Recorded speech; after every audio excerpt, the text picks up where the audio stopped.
Tonight on the program, we bring you exclusive visuals of the former National Security Advisor, Colonel Dasuki, retired, and Mr. Sowore leaving DSS detention as we speak to the government on the questions raised by the recent release of the former NSA and the convener of the Revolution Now protest.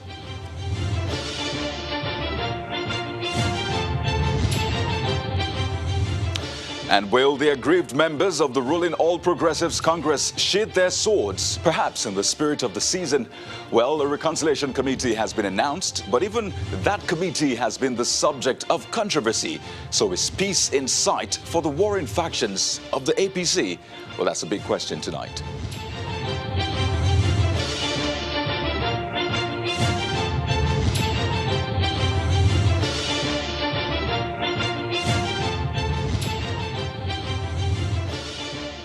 Hello, everyone.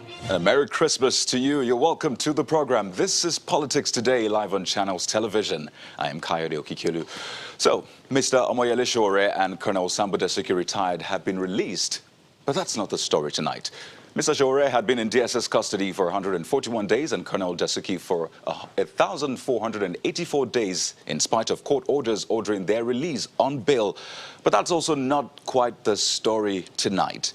So the United Kingdom, the Christian Association of Nigeria, Ira Consultative Forum, and many more have commended the government for their release. But again, that's not the story tonight. So what's the story?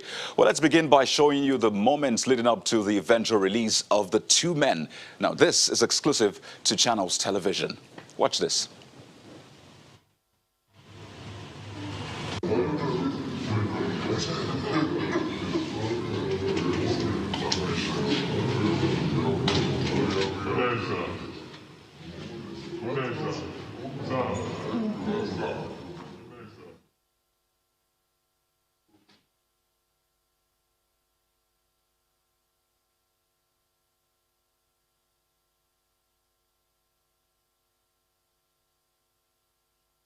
You see Mr. Sowore also leaving the DSS premises. So this is what happened before these next set of videos, which have since gone viral.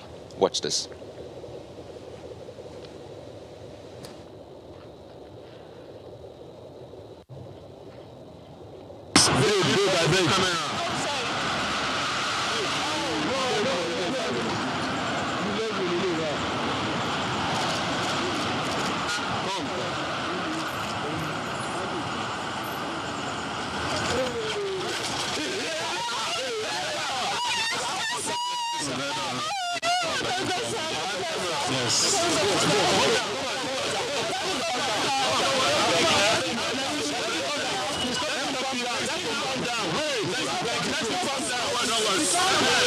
We'll let you guys into a time to talk to the media. Okay. Don't worry. The only thing is to thank Nigerians. They made it happen, and they should not relent. Nobody can take the people who are deserving for granted. Merry Christmas to Nigeria.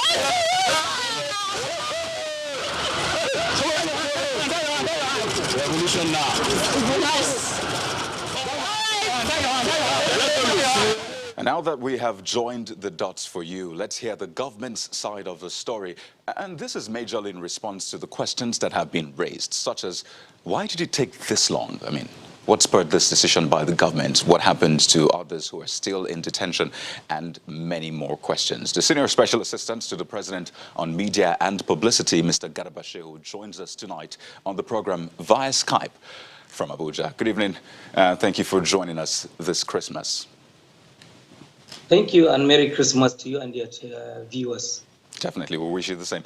Now, let's get into this topic. Mr. Sowore and Colonel Dasuki, retired, have been released from detention. Now, the big question first is, was this as a result of any pressure from either within or outside the country, or as a result of the president's respect for the rule of law, seeing that, the courts have ordered their release on bail? So what was responsible for this release? The Attorney General of the Federation has explained the position of the government. If you like, call it a new leaf. If you like, accept the fact that government has renewed a determination to show the example of how the courts should be treated, even when you are feeling aggrieved. In this particular case, the government has its own rights as to how and why the bail was given and an intention to appeal. However, the government is saying, okay, let us do this to show respect for the courts of the land, so that all of this thing about the lack of respect of due process would just give us a chance and leave the table for now. So are you implying that prior to this decision, the government had been disrespecting the rule of law? Is that what you're implying? No, no. On the contrary, if you have paid attention to the Attorney General of the Federation over all of this period, the government has a position on the non-release founded in the laws of the country. The Attorney General has made clear over time that there is a major principle of the law which says that the rights of the majority, the rights of the community where they are under threat, they override the rights of the individual. This is a case that the Attorney General had taken to the conference of the Nigeria Bar Association, and it is underscored by your decision by the Nigerian Supreme Court. So if there is a perception that that the freedom of an individual is a threat to the larger freedom of the larger community, then that freedom of the individual will be sacrificed. It's a major principle. So the fact that Attorney General has decided to say, well, let's just do what the courts have said, and from here, go on to appeal the bails. I think that there's no controversy there.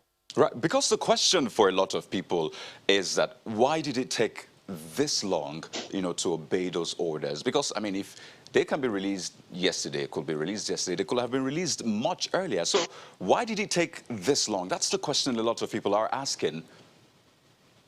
Because the Attorney General of the Federation is convinced that their continued detention did not breach the laws of the country, that it is consistent with the laws and the adjudication of the Supreme Court of Nigeria. But I think that this is purely a legal question.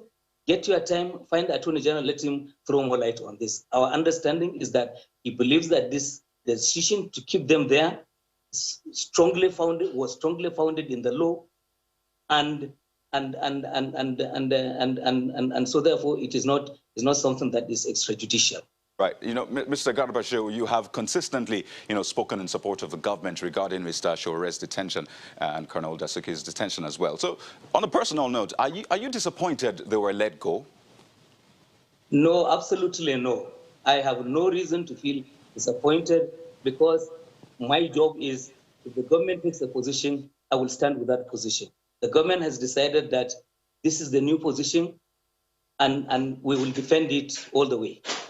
Right. Now, another issue which I'd like to bring up is, the two men have been released, but if you look at the response from SERAP, for example, while commending the release of these two men, they're also asking that Agba Jalingo also be released. So what will be the stance of the government on that? Is that something the government is also looking into? Well, individuals are at liberty to express their own opinions. If it is the sense of SERAP or whoever, is that all the prisons should be emptied and everyone be sent home, let them hold their own opinion. But the law of the country will be upheld, and please, the media have a duty to encourage those on bail to obey the terms on the basis of which they are given the bail. And the fact that one is given a bail does not necessarily mean acquittal. Right. When you say terms of bail, now, I believe this is related to Mr. Sowore and Colonel Dasuki's bail. So what are those terms that perhaps you want to educate people such that they can obey? No, I have no, the courts have spelled this out. It is not the administration of Buhari that outlined the details and the terms of the bills that were given. So please check the records. The courts have outlined this, and the beneficiaries, I'm sure, are fully aware of the terms on the basis of which the sureties signed and obtained their freedom. Because you bring it up, apparently it's a major issue. So have they perhaps violated some of these conditions? Or why did you bring it up is my concern here. Are you saying that they have violated the terms of the bill in the last 24 hours. I'm not aware of that myself. All right. Now, Mr. Shehu, I'm sure you'll perhaps agree that this whole situation from Colonel Sambo Dasuki's detention to Mr. Sowore's detention has affected the government's image for a lot of Nigerians. In fact, this is when a lot of Nigerians brought up the issue of human rights violation, press freedom, and what have you. So what's the government plan to sort of, manage what we have on ground right now? Well, the government, I think the problem we have had over this period is largely media created, because there is a deliberate intention to distort information and make it appear as if this is a government, this is a country that should not be governed by laws in any way. Otherwise, if people are before courts of the law and they are being tried for alleged offenses, what ordinarily should have been assumed is that they be allowed to go through the trial and they're either acquitted or convicted. But in a situation where every suspect is assumed to be, is projected as being a victim, and in some cases, victims of, for instance, the Sowore that you have just mentioned, we have a problem with the media consistently projecting him as a journalist when this is a candidate in election who lost the election along with the others. Those others who lost the election, they went to the courts, up to the Supreme Court, and they lost. In this particular case, this gentleman said, no, the thing to do is I want to pull out crowds and bring down the government. Now, our law says this is an offense. And people are saying, no, because he's a journalist or he practiced journalism, he should not be subject to our laws. So Nigerians have the choice to make. President Muhammadu Buhari is 1 out of 200 million people. He has made the sacrifice to lead this country. But to assume that because the president insists that there should be due process of the law, it's wickedness. No, that's absolutely unfair.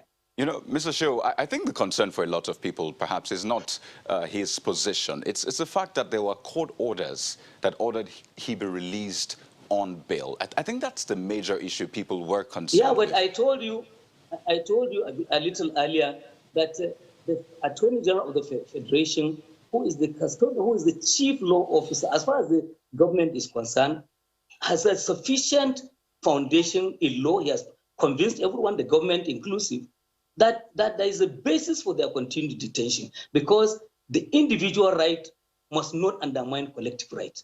And it's a philosophical question in law. Yes, there are some people who believe it, there are some who don't. The Attorney General of the Federation believes in that, and he said it's a position that has been vindicated by the Supreme Court of the Federation. So therefore, he is convinced that he's right. The government is convinced that the Attorney General is leading this matter in a manner that is right. The fact that the president has decided. Right, I just want to be clear. So is this a compromise on the part of government? Because you say that the government has enough reasons to actually hold on to them, but now they have been released. So is the government compromising here? The government is not compromising anything, but that the government wants to set an important example of obedience of the law, even when you disagree with what the court says you should do. Right. Now, another issue, moving away from that, is a statement that was credited to you recently about a cabal. And this went viral. I'm sure you have seen response to that statement which you made. So just to put it on account, what exactly were you trying to drive at with that statement? Because for a lot of people, they believe you said that there is a cabal in the presidency just to, align with some of the controversies and statements that have been going around. Okay, let me ask you this question. When Mr. Jonathan was in his office, wasn't it said that he had a cabal? When President Eradua was in office, wasn't it said that he had a cabal? So what we are saying is that Nigerians have formed a practice by labeling people that in advisory positions of the president as a cabal. And we're saying that in some other societies, they look at these people and say, well, that's a kitchen cabinet. And it's a privilege to be position to be in anyway, to be trusted by the president, to be a member of the president's secretariat. There is no sin in that, and the president deserves to get this support. And people should not be labeled negatively simply because they have offered themselves to support the president of this country. And for all we care to know, a lot of these people whose names have been dragged into this cabal thing, they are respectable Nigerians who have achieved a lot for themselves and for the nation, and they are not there as hungry people who are there to grab things for themselves. They deserve respect. Mr. Garbashew, would like to thank you so much for taking time out of your holidays. I mean, it's Christmas, to talk to Nigerians on this issue. We've been speaking with Mr. Garbashew, the Senior Special Assistant to the President on Media and Publicity. Thank you for your time this evening, and Merry Christmas. I appreciate it. Same to you.